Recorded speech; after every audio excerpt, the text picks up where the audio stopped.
Why we must challenge the repeal of the VAPP Act, the Violence Against Persons Prohibition Act of 2015.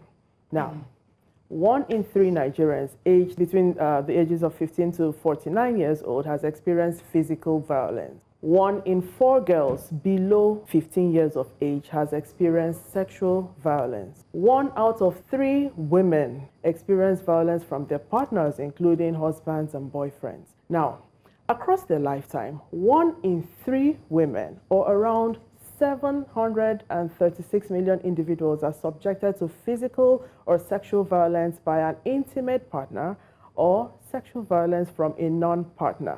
1 out of 100 sexual assaults is brought to trial, and very few result in convictions. Now, these figures have remained consistent over the past decade.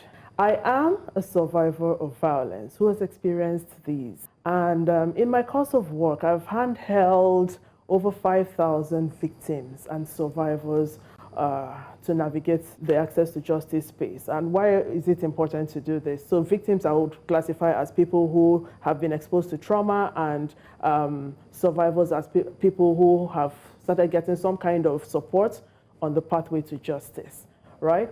The reality is more disheartening than promising.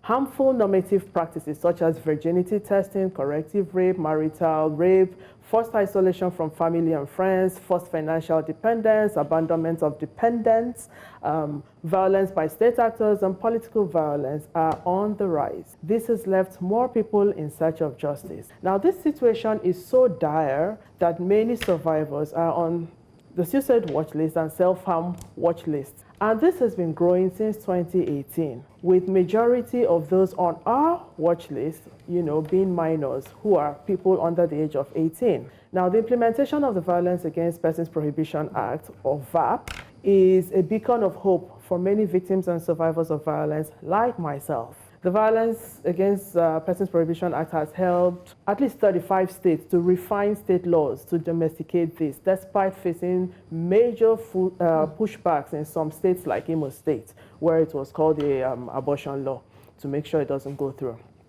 Now, NAPTIP, which houses the VAPP, has secured not less than 7 convictions through the VAPP and has a lot of active cases in court currently. The National VAPP report published by NAPTIP proves this.